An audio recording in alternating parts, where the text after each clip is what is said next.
easy cooking idea ngayon. Magdi-deep fry po tayo ng chicken breast. Ito po yung mantika natin. Kailangan po yung mantika natin ay tamang-tama po na lalangoy ang ating chicken breast. Dahil lulutuin po ito natin ng crunchy. At tandaan nyo po, pag nagpiprito po kayo ng chicken breast, huwag po natin lalakasan yung apoy. Kailangan po pag napainit na po natin ang ating mantika at nailagay na rin po natin ang chicken breast, kailangan pong pahinaan natin ang apoy para hindi po siya maluto bigla. Dahan-dahan lang po ang pagkaluto niya para maging juicy po siya sa loob. Yan po ang sikreto ng masarap na pagkaprito ng chicken.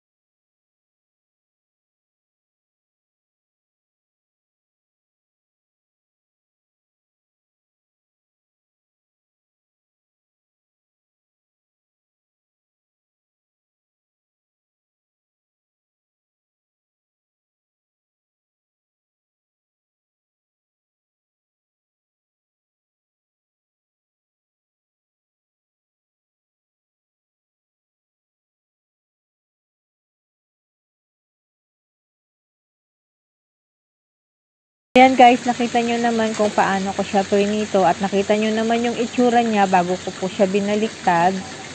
At ayan, golden brown na po siya at maganda yung kulay niya. Ganyan po yung masarap na pagkaprito ng chicken. At hayaan lang po natin yan na maprito lahat bago po natin umpisahan hiwa-hiwain or gupit-gupitin. Sa akin po, ginupit-gupit ko po siya kasi mas mabilis po para sa akin ang gupit-gupitin ang mga crunchy. Mas maganda rin po na gugupit-gupitin nyo po siya habang mainit pa. Kasi po, pag hindi na po siya mainit, makunat na po siya at matigas na. Ayan, hanguin ko po lahat guys bago po hihiwain ang mga iba pang ingredients.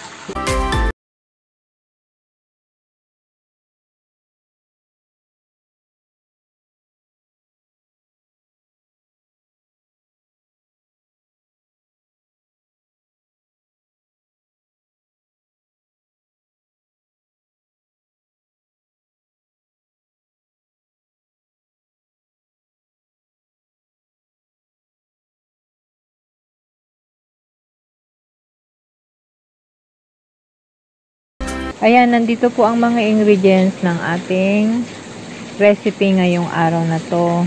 At syempre, i-ready po natin yan lahat bago natin paghalo-haluin kasama ng ating hiniwa-hiwang chicken breast.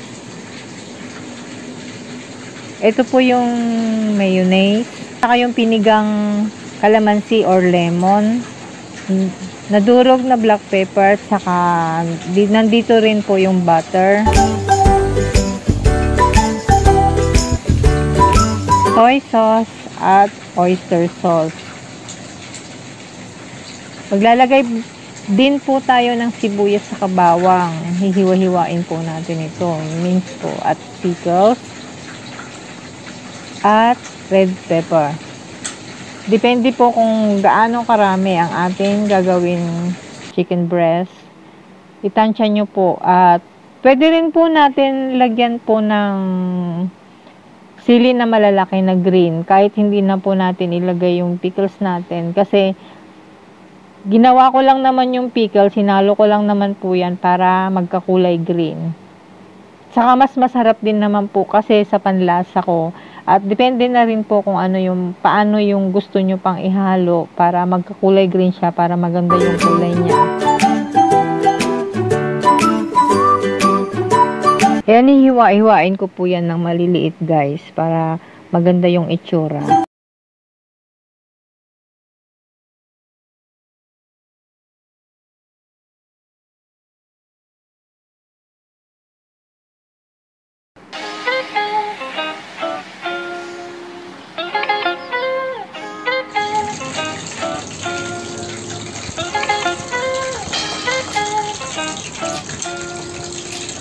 At yan, ito na po yung huling salang natin. At hahanguin na natin bago natin gupit-gupitin.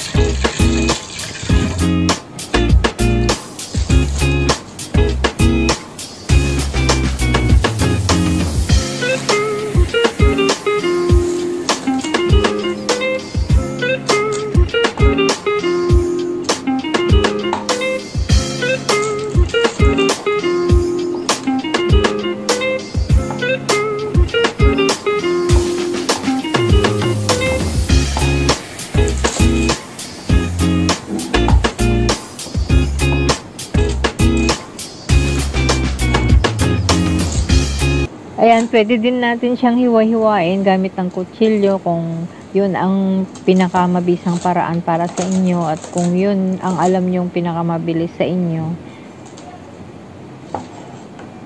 Pero ako, hindi ako sanay kaya ginamit ko ang gunting sa paghiwa-hiwa, paghati-hati ng chicken breast.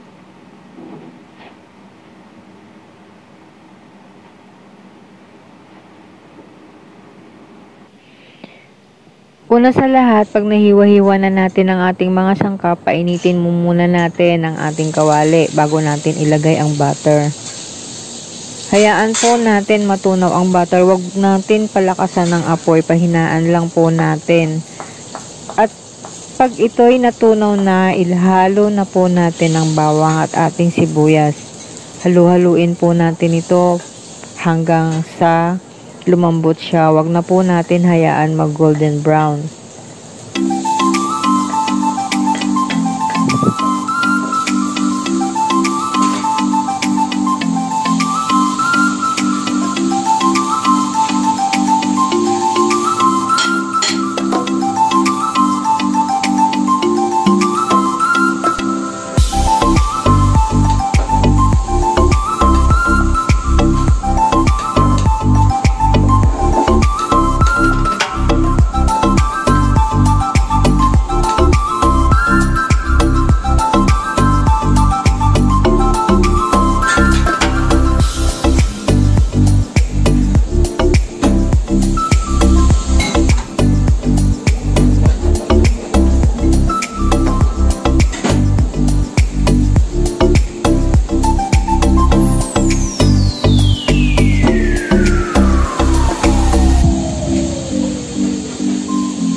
At pag malambot na ang ating sibuyas sa kabawang, ihalo na natin ang red bell pepper at saka ang pickles.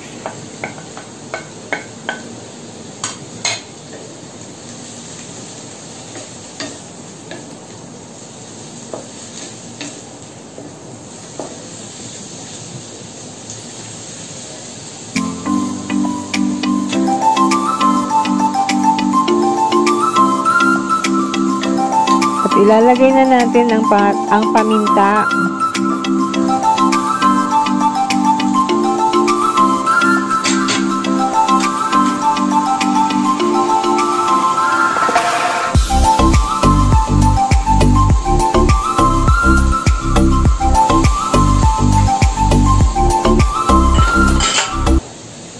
At isunod na din natin ang toyo at ang oyster sauce. Guys, halu-haluin natin mabuti yan para kumalat ang lasa at ang kulay.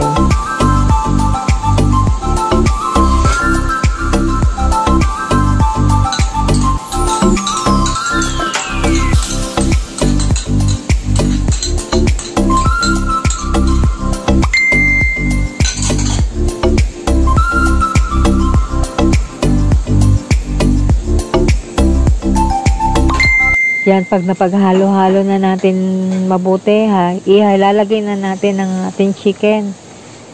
Halu-haluin natin mabuti yan para makulayan lahat ang chicken.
Ayan na guys, luto na ang ating chicken sisig.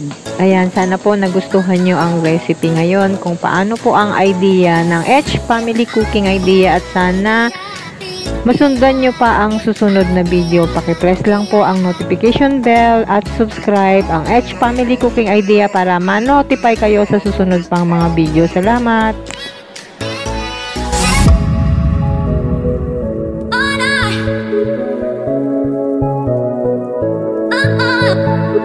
Oh,